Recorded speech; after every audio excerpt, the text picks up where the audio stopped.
Жасыңыз нешеде? 31-те. Жақсы. Отбасы құрғансыз ба? Иә. Қанша бала шағаңыз бар? 3. Екеу? 3. Үшеу? Жақсы. Так, Алма ханым, сіздің запросыңыз? Мендегі запрос өзіме қимаймын, ештеңкені өзіме қимаймын. Тек қана бала шағама болса екен, осылар не істесе аяққа тұрып кетсе екен деген нәрсені ғана ойлаймын. Өзіме айналып келгенде ештеңкені қимаймын. Ал күйеуім өзіне смело қиып, қымбат киімдер ала алады, қымбат машина міне алады. Мен сол ақшаның бәрін өзім жинаймын, тірнектеп, бірақ мен өзіме қимаймын. Вот мендегі проблема. Өзім деген кім ол оның? Мен. Мен дегенді қалай түсіндіріп берер едіңіз? Мен деген кім? Или ол мен деген не ол? Мен дегенді мен өзім бір бала шағасы үшін бір жүрген бір андай, қалай айтсам екен? Никто.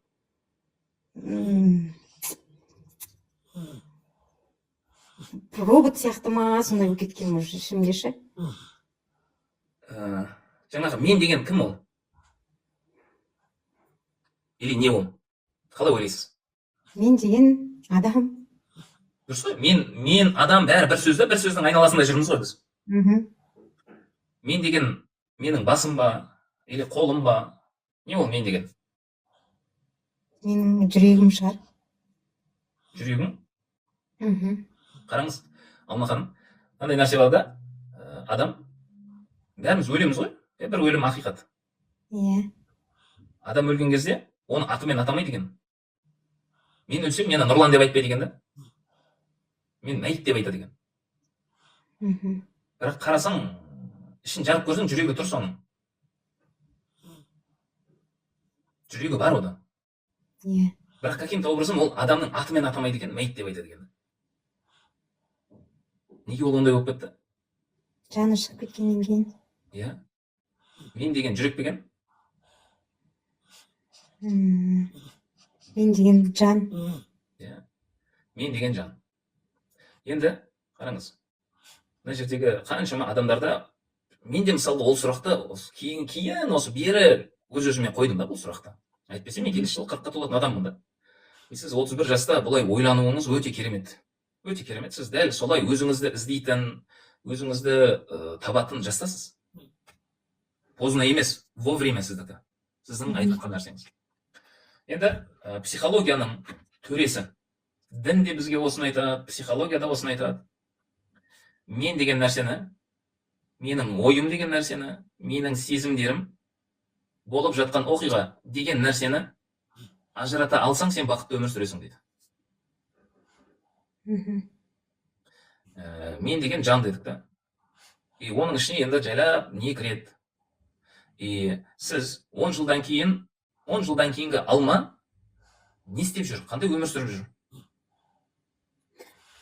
Сол ертең бәрі күшті болады деп, осы бала шағаны ойлап, сол үйден үй алып, машинадан машина алып, сол тірнектеп жүрмін ғой. Бірақ сол кезде бәрі күшті болады деген нәрсені ғана ойлаймын да, ал данный момент өзіме ештеңкені қимаймын.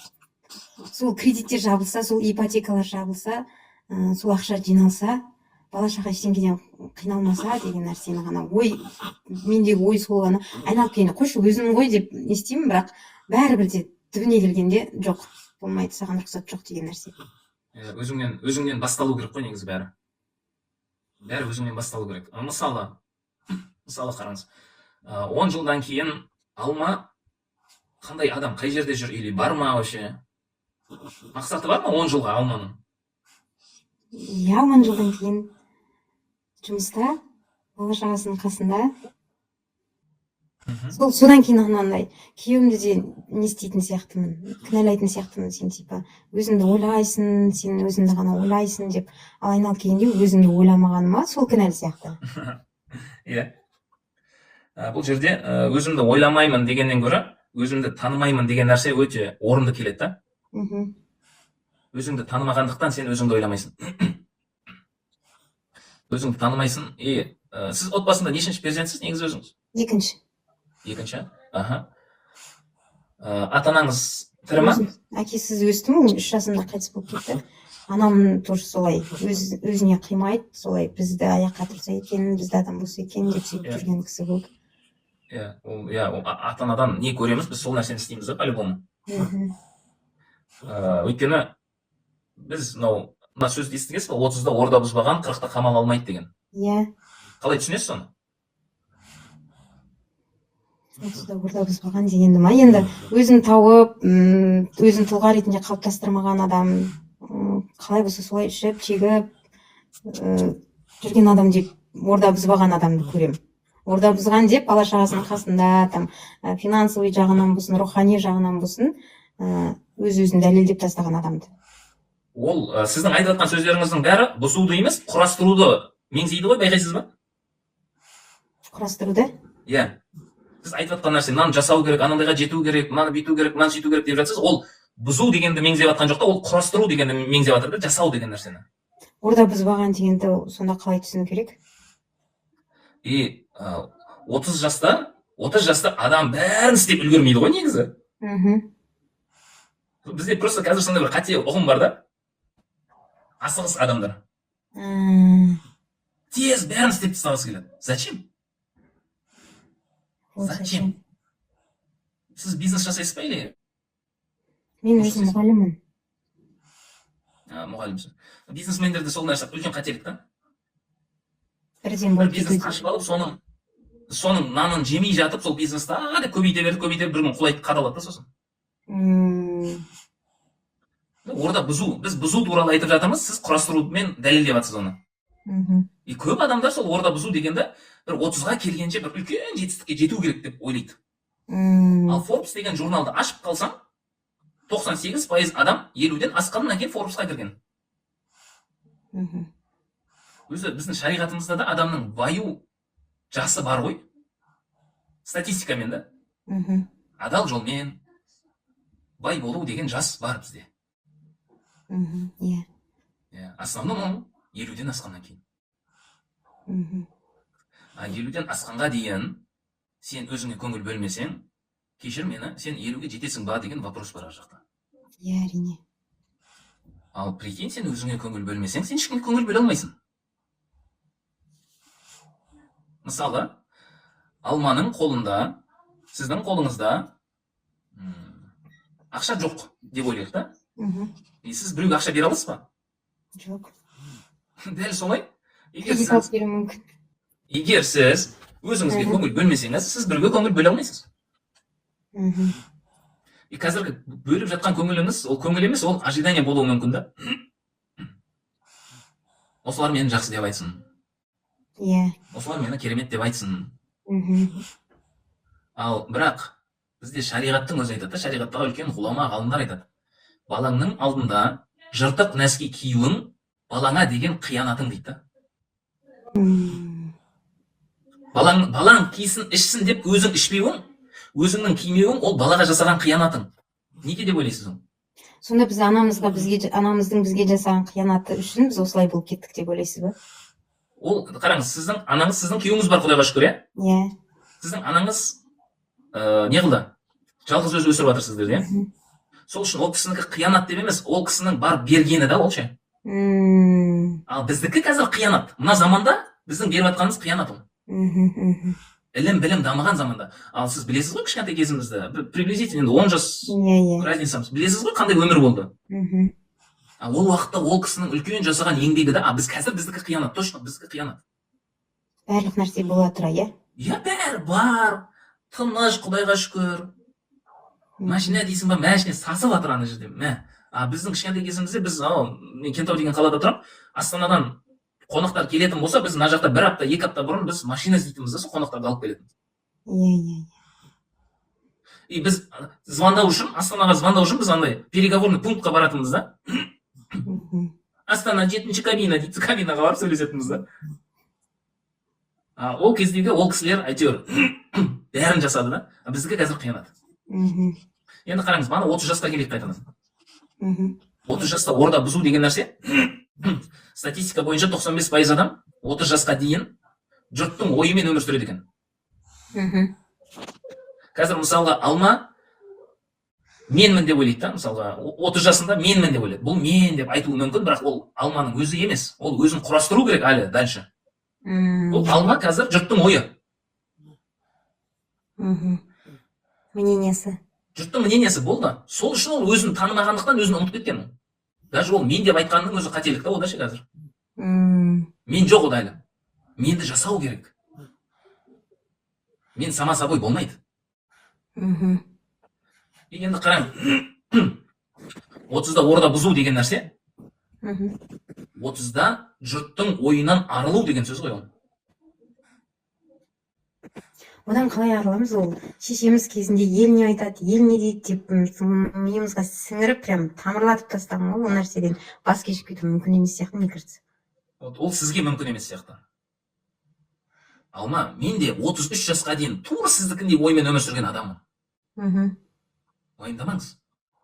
Тек қана сіз емес бұндай. Мына жерде 267 адам отыр ма? Скорее всего, 99-да 9% сөйтіп ойлайды. Бәрімізде болған проблема ол. Енді онымен онымен енді күреспейміз онымен. Біз шешеміз. өзімізді қаншалықты таныған сайын, соншалықты біз жұрттың ойынан шыға бастаймыз. Бір жұрттың ойын қазір бүйтіп тауып алып, басыңның арасынан бүйтіп алып лақтырып жіберу деген нәрсе керек емес. Сен қалай? Мынандай нәрсе бар ғой. Бір шелек сасық су бар да?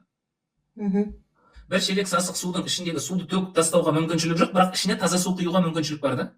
Сен таза су құя берсең, бір уақытысы келгенде ол тап-таза су болады. Дәл сол сияқты. Дәл сол сияқты. Құран, пайғамбарлар не үшін келді? Егер адамдар өзгермейтін болса. Адам өзгеретін болғаннан кейін келді да? Так что сіз қалай өзіңізді тани бастайсыз, өзіңізбен жұмыстанып бастайсыз, жұрттың ойы кете бастайды сізден. Оны қалай жұмыстанамын? Мен қанша не істеуге болады ол өзіңмен жұмыс істеу үшін? Кітап оқу керек па? Не там ой жеп қояды кейде мен өзім кіммін, не істеп жүрмін деген нәрсе ше. Күшті ғой. Сіз сондай возрастасыз ғой. Біздің табиғатымыз сондай ғой, Алма. Біздің табиғатымыз сондай. Сіз қазір ауру емессіз. Жынды емессіз. Сіз кәдімгі таза табиғи өмір сүріп келе жатқан адамсыз да. 30 жастан астыңыз ба? Вот мен кіммін деген сұрақ қоя бастадыңыз өзіңізге. Нормально ол күшті.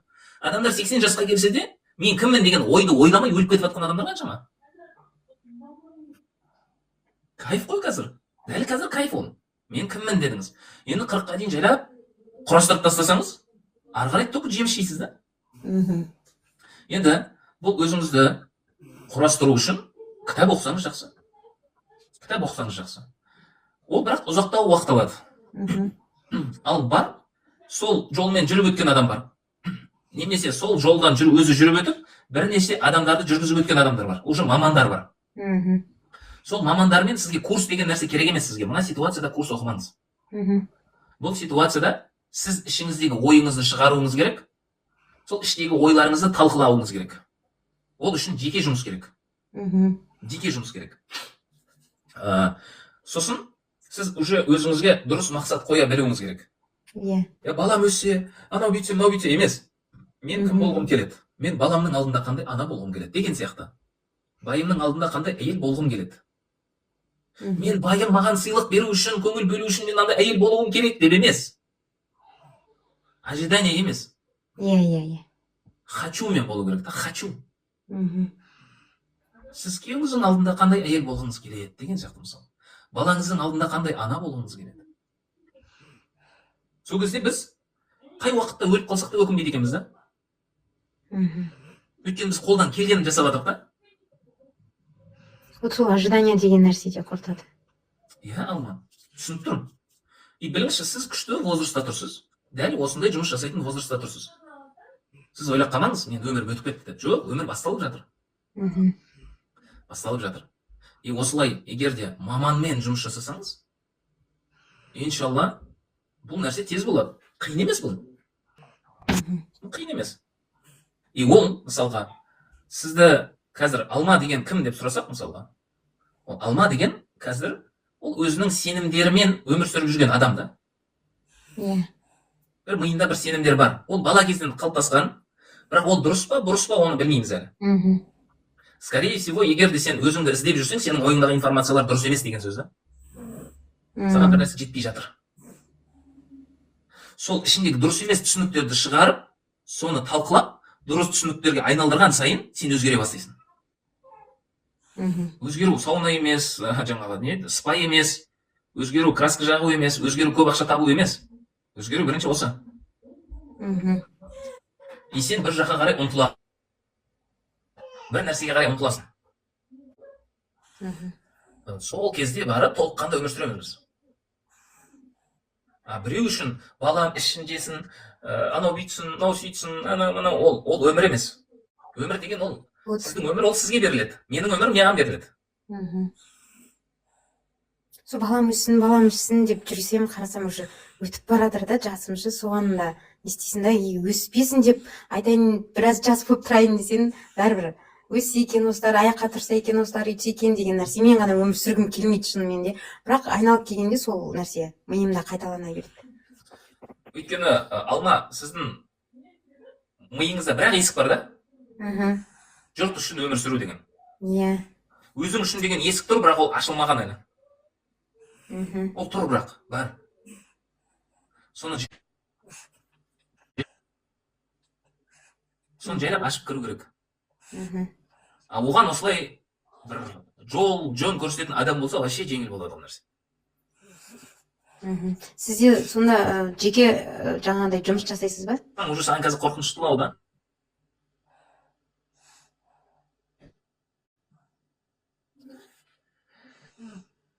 Айлап жасаймыз. Даже біз енді максимальный мен бір кісімен 5 ай жұмыс жасағам. Минимальный бір апта жұмыс жасағанбыз.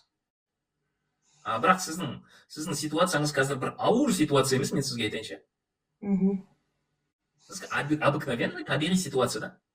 Бірақ бұның өзі сіздің қазір ішіңізде сізге дискомфорт беріп жатыр. Иә.